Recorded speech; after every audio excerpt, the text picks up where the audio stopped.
നമസ്കാരം. ബിലാത്തി വാർത്തകളുടെ career talk എന്ന പങ്ക്തിയിലേക്ക് എല്ലാ മാന്യ പ്രേക്ഷകർക്കും സ്വാഗതം. ഇന്ന് നമ്മൾ UK ഹയർ എഡ്യൂക്കേഷനുമായി ബന്ധപ്പെട്ടുള്ള സ്കോളർഷിപ്പുകളെ കുറിച്ചാണ്, ജനറൽ ആയിട്ടുള്ള സ്കോളർഷിപ്പുകളെ കുറിച്ചാണ് നമ്മൾ ഇതിൽ ഡിസ്കസ് ചെയ്യുന്നത്. ഈ പങ്ക്തിയിൽ ഡോക്ടർ ടിബിൻ ജോസഫ് ചേരുന്നു. നമസ്കാരം ടിബിൻ. നമസ്കാരം. ടിബിൻ, ഇന്ത്യയിൽ നിന്നും വളരെയധികം, എസ്പെഷ്യലി കേരളത്തിൽ നിന്നും വളരെയധികം വിദ്യാർത്ഥികൾ UK പഠനത്തിനായി എത്തുന്നുണ്ട്.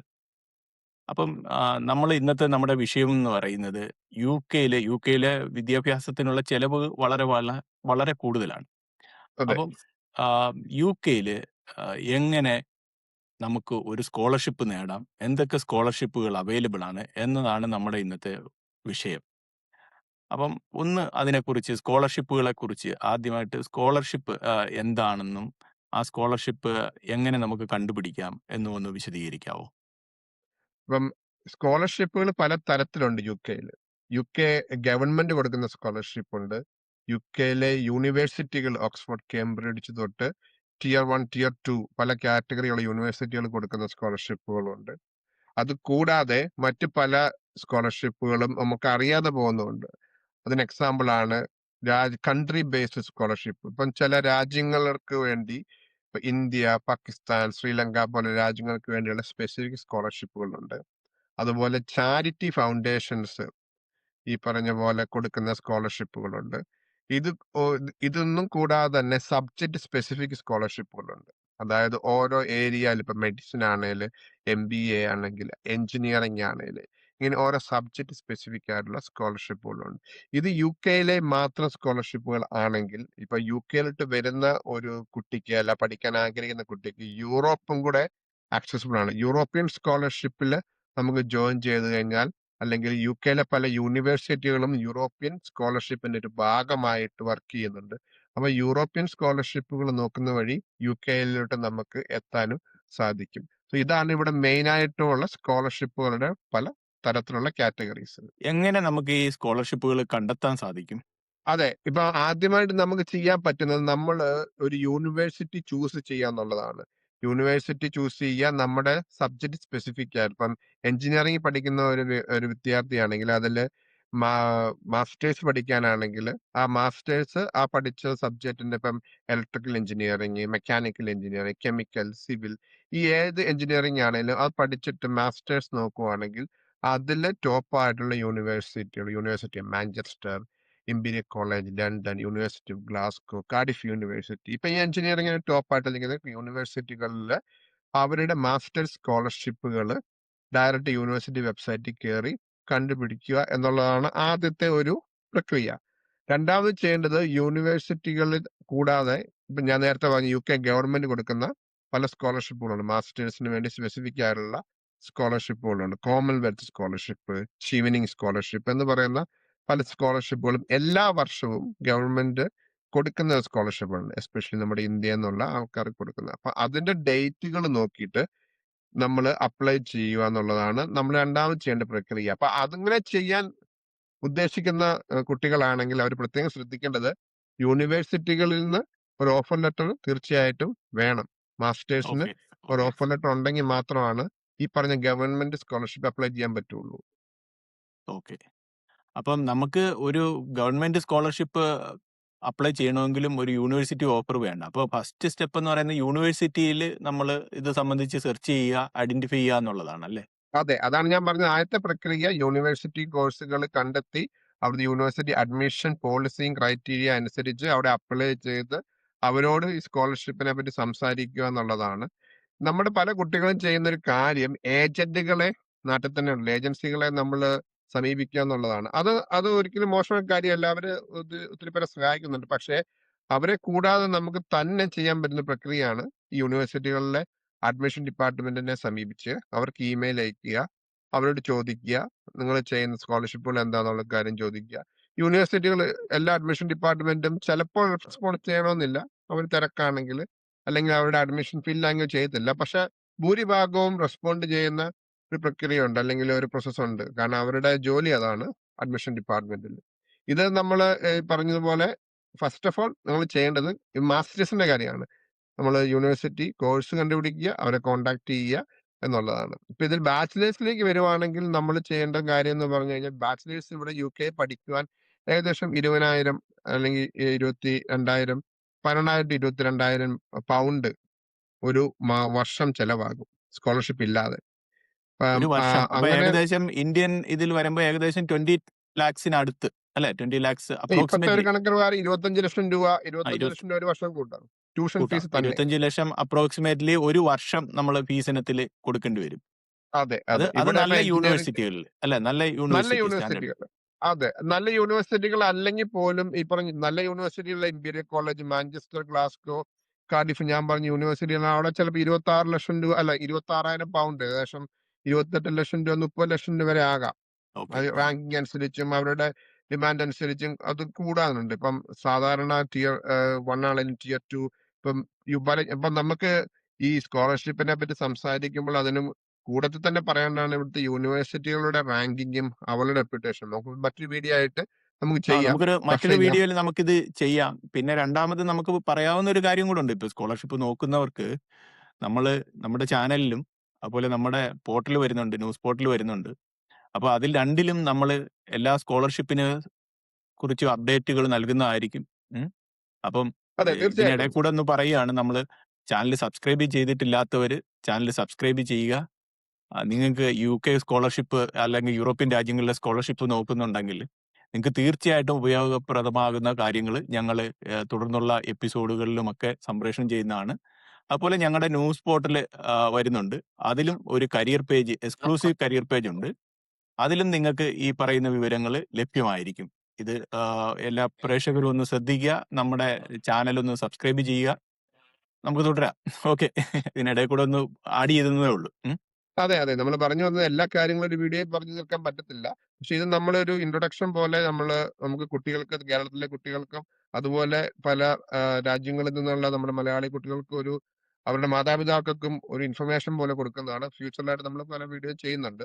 അപ്പൊ ഞാൻ പറഞ്ഞു വന്നത് ഈ പറയുന്ന പോലെ സ്കോളർഷിപ്പ് ഉണ്ടെങ്കിൽ തന്നെ ഏം, ഈ ഈ ഈ ഈ ഫണ്ടിങ് അല്ലെങ്കിൽ ഈ പൈസയുടെ ഒരു പെർസെന്റേജ് അല്പം കിട്ടുമായിരിക്കും. ഇപ്പം പല സ്കോളർഷിപ്പുകളും ഇപ്പം ബാച്ചിലേഴ്സിന്റെ കേസ് നമ്മൾ പറഞ്ഞു വന്നത്. ബാച്ചിലേഴ്സിന്റെ കേസിൽ സ്കോളർഷിപ്പുകൾ ഇവിടെ വളരെ വിരളമാണ്. അപ്പൊ ടിബിൻ പറഞ്ഞു വന്നതെന്ന് വെച്ചാൽ ഇപ്പൊ ബാച്ചിലേഴ്സ് പറഞ്ഞു, മാസ്റ്റേഴ്സ് പറഞ്ഞു. ഇപ്പൊ ഏതൊക്കെ ഇതിന് സ്ട്രീമിന്, അതായത് ക്വാളിഫിക്കേഷൻ ബേസ് ചെയ്തിട്ടുള്ള ഏതിനൊക്കെ നമുക്ക് അപ്ലൈ ചെയ്യാൻ പറ്റും? ബാച്ചിലേഴ്സ്, മാസ്റ്റേഴ്സ്, PhD അല്ലെ? 3 അതെ. സ്ട്രീമില്. അപ്പൊ യുകെയിൽ നമ്മൾ മെയിൻ ആയിട്ടും വരുന്നത് ഇപ്പം നമുക്ക് ഇവിടെ ഫൗണ്ടേഷൻ കോഴ്സ് തുടങ്ങാം. ഇവിടെ ഫൗണ്ടേഷൻ ഡിഗ്രിക്ക് വരുന്ന കുട്ടികളും ഉണ്ട്. ഇപ്പം റീസെന്റ്ലി 1 ഇയർ ഫൗണ്ടേഷൻ പഠിച്ചിട്ട് 3 വർഷം ബാച്ചിലേഴ്സ് ചെയ്യുന്ന കുട്ടികളും ഉണ്ട്. ഇപ്പൊ ഫൗണ്ടേഷൻ കോഴ്സിന് ഇവിടെ സ്കോളർഷിപ്പ് കിട്ടത്തില്ല. നമ്മൾ കയ്യിൽ നിന്ന് കാശ് മുടക്കി തന്നെ പഠിക്കണം. അത് കഴിഞ്ഞിട്ടാണ് ബാച്ചിലേഴ്സിലോട്ട് ചേർന്നത്. അങ്ങനെ വരുന്ന കുട്ടികൾക്ക് അഡ്വാൻറ്റേജ് എന്ന് പറഞ്ഞു കഴിഞ്ഞാൽ അവർക്ക് ഇവിടെ വന്നിട്ട് ഇവിടുത്തെ ഒരു മാർക്കറ്റും അനുസരിച്ച് യൂണിവേഴ്സിറ്റികളോട് സംസാരിച്ച് സ്കോളർഷിപ്പിനെ കുറിച്ച് കൂടുതൽ അറിയാൻ പറ്റും.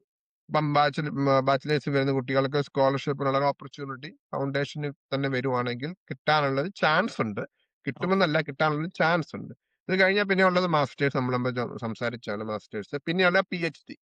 PhDക്കൊക്കെ ഇവിടെ ഒരുപാട് ഫണ്ടിങ്, ഒരുപാട് ഓപ്പർച്യൂണിറ്റി ഉള്ള ഒരു നാടാണ് UK. പേഴ്സണലി ഞാൻ ഇവിടെ PhD സ്കോളർഷിപ്പ് ചെയ്ത് വന്നതാണ്, പെരിക്യൂരി. നമ്മൾ ഇതിനെപ്പറ്റി മറ്റൊരു വീഡിയോയിൽ സംസാരിക്കുന്നതാണ് ഡീറ്റെയിൽ ആയിട്ട്. പക്ഷേ PhDക്ക് വളരെ ഓപ്പർച്യൂണിറ്റി ഉള്ള നല്ല സ്റ്റൈഫൻഡോട് കിട്ടുന്ന ഒരു രാജ്യമാണ് UK. അപ്പൊ ഈ 3 കാറ്റഗറിയാണ് സ്കോളർഷിപ്പുകൾ UKയിൽ ഇപ്പം കൊടുക്കുന്നത്. ഓക്കെ. ടിബിനെ മറ്റൊരു ചോദ്യം എന്ന് പറയുന്നത്, ഈ ഒരു സ്കോളർഷിപ്പില് എന്തൊക്കെ കവേർഡ് ആണ്? എന്തൊക്കെ ഫീസുകൾ കവേർഡ് ആണ്? നമുക്ക് ഫ്ലൈറ്റ് ഇപ്പൊ ഒരുപാട് ടിക്കറ്റിനുള്ള ചാർജ് തൊട്ട് അതെ കിട്ടുവോ? ഉം. ഒരുപാട് പേരുടെ ചോദ്യം ഇതാണ്. അപ്പം എനിക്കൊരു ഫുൾ സ്കോളർഷിപ്പ് കിട്ടുവാണെങ്കിൽ, ഇപ്പം ഞാൻ നേരത്തെ പറഞ്ഞ പോലെ കോമൺവെൽത്ത് സ്കോളർഷിപ്പ് കിട്ടുവാണെന്ന് വെക്കുക. മാസ്റ്റേഴ്സ് 1 ഇയർ കോഴ്സ് പഠിക്കും UKക്ക് കോമൺവെൽത്ത് സ്കോളർഷിപ്പ് കിട്ടി വരുന്ന ഒരു കുട്ടിക്ക്, അത് അവരുടെ ട്രാവല് തൊട്ട്, വിസ എക്സ്പെൻസ് തൊട്ട്, ട്രാവല് തൊട്ട്, accommodation, living expense and tuition fees fully covered ആയിരിക്കും. അത് ഫുള്ളി കവേർഡ് എന്ന് പറഞ്ഞാൽ അവർക്ക് ഒരു മാസം സ്റ്റൈഫൻഡും കിട്ടും. ഇതാണ് കോമൺവെൽത്ത്, ചിവനിങ്, അങ്ങനെ ഗവൺമെന്റ് പ്രൊവൈഡ് ചെയ്യുന്ന സ്കോളർഷിപ്പുകളുടെ അഡ്വാൻറ്റേജ്. ഹൗവർ നമ്മൾ പറഞ്ഞു വരുമ്പോൾ എല്ലാം പറയണമല്ലോ. എല്ലാ സ്കോളർഷിപ്പിനും ഫുൾ ട്യൂഷൻ ഫീസ് കവേർഡ് ആവണമെന്നില്ല, അല്ലെങ്കിൽ ഫുൾ ലിവിങ് എക്സ്പെൻസ് കവേർഡ് ആവണമെന്നില്ല. ഇപ്പോൾ കഴിഞ്ഞ വർഷം വരെ ഇവിടെ UKയിൽ ഫ്രീ നേഴ്സിംഗ് കൊടുക്കുന്ന ഒരു ഓപ്പർച്യൂണിറ്റി ഉണ്ടായിരുന്നു വെയിൽസിൽ. അപ്പം ഗെയിംസും. അതിന്റെ ഒരു പ്രത്യേകത എന്ന് പറഞ്ഞു കഴിഞ്ഞു കഴിഞ്ഞാല് അവർ ട്യൂഷൻ ഫീസ് മാത്രമേ കവർ ചെയ്യുള്ളായിരുന്നു. പിന്നെ കൂടാതെ ഒരു പെർസെന്റേജ് ഒരു തുക ആദ്യം ഒരു എമൗണ്ട് തരും. അത് നമ്മൾ ട്രാവൽ എക്സ്പെൻസ്, അക്കോമഡേഷൻ കണ്ടുപിടിക്കാൻ വേണ്ടിയുള്ള എമൗണ്ട്. ബാക്കി ചെലവുകൾ ലിവിങ് എക്സ്പെൻസ് ആണേലും അക്കോമഡേഷൻ ആണേലും നമ്മുടെ ഫുഡ് ആണേലും എല്ലാം നമ്മൾ തന്നെ ജോലിയെടുത്ത് ചെയ്യേണ്ട ഒരവസ്ഥയായിരുന്നു. അപ്പം ഈ പറയുന്ന പോലെ പല കാറ്റഗറി സ്കോളർഷിപ്പ് ഉണ്ട്. അപ്പം ഇതിനകത്ത് മൂന്നാമതൊരു തരം സ്കോളർഷിപ്പ് എന്ന് പറഞ്ഞു കഴിഞ്ഞാൽ യൂണിവേഴ്സിറ്റികൾ കൊടുക്കുന്ന ചെറിയ എമൗണ്ടുകൾ. നമ്മൾ ചിന്തിക്കുമ്പോൾ ഏകദേശം 18,000 to 20,000 പൗണ്ടാണ് ഒരു വർഷം ഫീസെങ്കിൽ ചിലപ്പം ചില യൂണിവേഴ്സിറ്റികൾ അതിന്റെ ഒരു പെർസെന്റേജ് 10% അല്ലെങ്കിൽ 20%, ഏകദേശം 3,000 അല്ലെങ്കിൽ സ്കോളർഷിപ്പ് ആയിട്ട് തരും. 5,000 പൗണ്ട് സ്കോളർഷിപ്പ് ആയിട്ട് തരും. അങ്ങനെയുള്ള ഓപ്പർച്യൂണിറ്റി ഉണ്ട്. പക്ഷെ അതൊക്കെ നമ്മൾ ഇവിടെ കോഴ്സിൽ ജോയിൻ ചെയ്ത് കഴിഞ്ഞിട്ട് നമുക്ക് അപ്ലൈ കിട്ടുന്നതാണ്. ചെയ്യാൻ പറ്റും. കിട്ടുന്നതാണ്. അതെ, കിട്ടുന്നതാണ്. കിട്ടുന്ന ഒരു തുകയാണ്. അപ്പൊ അത് നമുക്ക് അത് യൂണിവേഴ്സിറ്റി കണ്ടോണ്ട് അത് തരാൻ യൂണിവേഴ്സിറ്റി പറ്റത്തില്ല. സ്പെസിഫിക് ആയിട്ടുള്ള സ്കോളർഷിപ്പുകളാണ്. അവര് അതെ, സപ്പോർട്ട് ചെയ്യുന്ന സ്കോളർഷിപ്പുകളാണ്.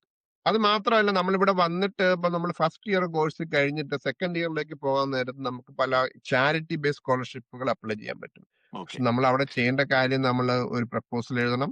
പ്രപ്പോസൽ എഴുതിയിട്ട് അപ്പം ലേവഹ്യൂം ട്രസ്റ്റ് എന്ന് പറഞ്ഞ ട്രസ്റ്റുകൾ പോലെ നമ്മൾ പ്രപ്പോസൽ എഴുതി സബ്മിറ്റ് ചെയ്ത് അവർ പറയുന്ന ക്രൈറ്റീരിയ മീറ്റ് ചെയ്താൽ അടുത്ത 2 വർഷത്തേക്കുള്ള ഫണ്ടിങ് അവർ കവർ ചെയ്യും. ഇങ്ങനെ പല ഓക്കെ. ഓപ്പർച്യൂണിറ്റീസ് ഉണ്ട്. ഓക്കെ.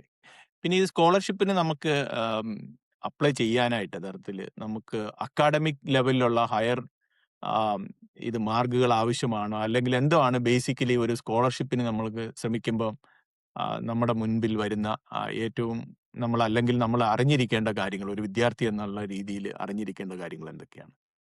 അത് വളരെ റിലവന്റ് ആയിട്ട് ചോദിക്കും. കാരണം എനിക്ക് പലപ്പോഴും മെസ്സേജ് കിട്ടും ഇൻസ്റ്റാഗ്രാമിലും ഫേസ്ബുക്കിലൊക്കെ ആണെങ്കിലും. ഒരു ആവറേജ് സ്റ്റുഡന്റ് ആണ് ഞാൻ സാറേ, എനിക്ക് UK സ്കോളർഷിപ്പ് കിട്ടുമോ? അല്ലെങ്കിൽ ഞാൻ ഈ പറയുന്ന ടോപ്പർ അല്ല, എനിക്ക് സ്കോളർഷിപ്പ് കിട്ടുമോ? ഈ ചോദ്യങ്ങളൊക്കെ എല്ലാവരുടെയും മനസ്സിലുള്ളതാണ് അല്ലെ? അപ്പൊ അതെ, അതെ. നമ്മൾ ചിന്തിക്കേണ്ട ഒരു കാര്യം, UKയിലെ സ്കോളർഷിപ്പിന്റെ സ്ട്രക്ചറിനെ പറ്റി അറിയാത്തതുകൊണ്ടാണ് നമ്മൾ ഇങ്ങനെയുള്ള ചോദ്യങ്ങൾ ഉന്നയിക്കുന്നത്. അതാരും കുഴപ്പമില്ല, നമ്മൾ അങ്ങനെ മെയിൻ ഫ്രെയിമിൽ വരത്തില്ല. ഇപ്പൊ UK ഇപ്പം എന്റെ അറിവ് പ്രകാരം ഇപ്പം ഞാൻ പഠിച്ചിടത്തോളം UK പല കാറ്റഗറിയിലുള്ള സ്കോളർഷിപ്പുകൾ കൊടുക്കും. ഒന്നാമത്തേത് ഒബിയസ്ലി മെറിറ്റ് ബേസ്ഡ്. നമ്മൾ എല്ലാവരും അറിയാവുന്ന പോലെ മെറിറ്റ് ബേസ്ഡ് ടോപ്പ് ആയിട്ടുള്ള ആൾക്കാർക്കുള്ള സ്കോളർഷിപ്പുകളുണ്ട്. അത് ആപ്ലിക്കേഷനിൽ തന്നെ നമ്മളോട് ചോദിക്കും എന്താണ് നിങ്ങളുടെ മാർക്ക്. പക്ഷെ അതിലുപരി അവർ ചോദിക്കുന്നതും അല്ലെങ്കിൽ അതിലുപരി അവർക്ക് വേണ്ടതും നമ്മൾ എങ്ങനെ ടോപ്പർ ആയെന്നുള്ളതല്ല. നമ്മൾ ടോപ്പർ ആയിരുന്നിട്ട് പോലും മറ്റ് കരിക്കുലം ആക്ടിവിറ്റീസിൽ അല്ലെങ്കിൽ എക്സ്ട്രാ കരിക്കുലർ മറ്റ് കാര്യങ്ങൾ ആക്ടിവിറ്റീസ്. നമ്മൾ എങ്ങനെ ആക്റ്റീവ് ആയിരുന്നു, എങ്ങനെ കോൺട്രിബ്യൂട്ട് ചെയ്തു, എസ്പെഷ്യലി ടീം വർക്ക് ആണെങ്കിലും അതല്ലെങ്കിൽ എക്സ്ട്രാ കരിക്കുലർ, ഇപ്പൊ സംഗീതമാണെങ്കിലും ഡാൻസ് ആണെങ്കിലും സ്പോർട്സ് ആണെങ്കിലും നമ്മൾ എങ്ങനെ പെർഫോം ചെയ്തു, അതിനൊരു പെർസെന്റേജ് മാർക്ക് ഉണ്ട്. ഇപ്പം മെറിറ്റ് വോളണ്ടറി വർക്കിനും അല്ലേ? വോളണ്ടറി വർക്കിനും ഉണ്ടെന്ന് വോളണ്ടറി തോന്നുന്നു. വർക്കിന് അങ്ങനെ ഇപ്പം നമ്മളിപ്പം നാട്ടിൽ എനിക്ക് തോന്നുന്നതൊക്കെ ആൾക്കാർക്ക് അറിയാവുന്ന ഒരു കാര്യമാണ്. പക്ഷെ അറിയാൻ മേലാത്തവർക്ക് പറയാൻ വേണ്ടിയുള്ളതാണ്. ഇപ്പം മെറിറ്റ് എന്ന് പറഞ്ഞു കഴിഞ്ഞാൽ മാർക്ക് മാത്രമല്ല. മെറിറ്റ് എന്ന് ഉദ്ദേശിക്കുന്നത് ഏത് മേഖലയിലാണ് നിങ്ങൾ വർക്ക് ചെയ്യുന്നത് അല്ലെങ്കിൽ ജോലി ചെയ്യുന്നത് അല്ലെങ്കിൽ പഠിക്കുന്നത്, ആ മേഖലയെ കൂടാതെ ബാക്കി കാര്യങ്ങളോട് നിങ്ങൾ എങ്ങനെ കോൺട്രിബ്യൂട്ട് ചെയ്യുന്നു, അതായത് കമ്മ്യൂണിറ്റിക്ക് എങ്ങനെ കോൺട്രിബ്യൂട്ട് ചെയ്യുന്നു, അതായത് ജനങ്ങളുടെ ജീവിതത്തിനെ അഫക്ട് ചെയ്യുന്ന കാര്യങ്ങൾക്ക് എങ്ങനെ കോൺട്രിബ്യൂട്ട് ചെയ്യും, സസ്റ്റൈനബിലിറ്റി എങ്ങനെ കോൺട്രിബ്യൂട്ട്, ഇങ്ങനെ ഒരുപാട് ചോദ്യങ്ങൾക്ക് കൂടുന്നതാണ് മെറിറ്റ് ബേസ്ഡ്. അതാണ് ഒന്നാമത്തേത്. അപ്പൊ നമ്മൾ അത് ചിന്തിക്കേണ്ടത് മാർക്ക് മാത്രമല്ല മെറിറ്റിനെ ഡിപ്പെൻഡ് ചെയ്യുന്നതും ആ മെറിറ്റ് ബേസിന്റെ വാല്യുവേഷൻ ക്രൈറ്റീരിയ എന്നുള്ളത്. സെക്കൻഡ് എന്ന് പറയുന്നത്, ഇത് കൂടാതെ സെക്കൻഡ് എന്ന് പറയുന്നത് നീഡ് ബേസ്ഡ്, അതായത് ആവശ്യം അനുസരിച്ച് ആവശ്യകത. ഇപ്പൊ അപ്ലൈ ചെയ്യുന്ന ഒരു കുട്ടിയുടെ ആവശ്യകതയുണ്ടോ സ്കോളർഷിപ്പിന് വേണ്ടിയുള്ള, അതായത് ഇപ്പം നമുക്ക് ആനുവൽ ഇൻകം, നമ്മളൊരു കുടുംബത്തിന് ആനുവൽ ഇൻകം 2 ലക്ഷത്തിൽ താഴെയാണ് അല്ല 5 ലക്ഷത്തിൽ താഴെ, പല കാറ്റഗറി ഉണ്ട്. ഞാൻ എക്സാമ്പിൾ പറയുകയാണ്. താഴെയാണെങ്കിൽ ആ കുട്ടിയായിരിക്കും ഇതിന് എലിജിബിൾ ആകുക. നീഡ് ബേസ്ഡ് സ്കോളർഷിപ്പ് എന്ന് പറയുന്നത്. മൂന്നാമത്തേത് കൺട്രി ബേസ്ഡ്. നേരത്തെ പറഞ്ഞ പോലെ കൺട്രി ബേസ്ഡ് സ്കോളർഷിപ്പ് ഉണ്ട്. അപ്പൊ അവിടെ അവർ പ്രയോറിറ്റി ആയിട്ട് ചൂസ് ചെയ്യുന്നത് ഏത് രാജ്യത്തു നിന്നുള്ളതെന്നുള്ളതാണ്. അതല്ലാതെ മെറിറ്റും ഒരു ഭാഗമാണ്. പക്ഷെ അവിടെ ഫസ്റ്റ് പ്രയോറിറ്റി കൊടുക്കുന്നത് കൺട്രി ബേസ്ഡ് സ്കോളർഷിപ്പ്. അപ്പൊ ഇങ്ങനെ പല കാറ്റഗറി സ്കോളർഷിപ്പുകളും അല്ലെങ്കിൽ എലിജിബിലിറ്റി ക്രൈറ്റീരിയസ് ഉള്ള ഒരു രാജ്യമാണ് UK. ഇതൊക്കെ നമ്മൾ പലർക്കും അറിയാമെങ്കിൽ പോലും നമ്മൾ അറിയാൻ മേലാത്തവർക്ക് വേണ്ടി പറയാണ്. ഇങ്ങനെ ചിന്തിക്കുമ്പോൾ നമുക്ക് അതിന്റെ ഓപ്പർച്യൂണിറ്റി ആവറേജ് സ്റ്റുഡൻസ് ആണെങ്കിലും ബിലോ ആവറേജ് സ്റ്റുഡൻസ് ആണെങ്കിലും ഉണ്ട് എന്നുള്ളതാണ് നമ്മളവിടെ പറഞ്ഞു വെക്കുന്നത്. അപ്പം ഈ ചർച്ച ഇവിടെ തീരുന്നില്ല. സ്കോളർഷിപ്പുമായി ബന്ധപ്പെട്ടുള്ള കൂടുതൽ വീഡിയോസും വിവരങ്ങളും അതുപോലെ സ്കോളർഷിപ്പ് കിട്ടി ഇവിടെ UK വന്നവരെ തന്നെ നമ്മളിവിടെ അതിഥികളായി കൊണ്ടുവരുവാനും ഒക്കെ തുടർന്നുള്ള എപ്പിസോഡുകളിൽ ശ്രമിക്കുന്നതാണ്. അപ്പോൾ തീർച്ചയായിട്ടും ചാനൽ സബ്സ്ക്രൈബ് ചെയ്യുക. നിങ്ങളുടെ അഭിപ്രായങ്ങൾ താഴെ കമന്റായി രേഖപ്പെടുത്തുക.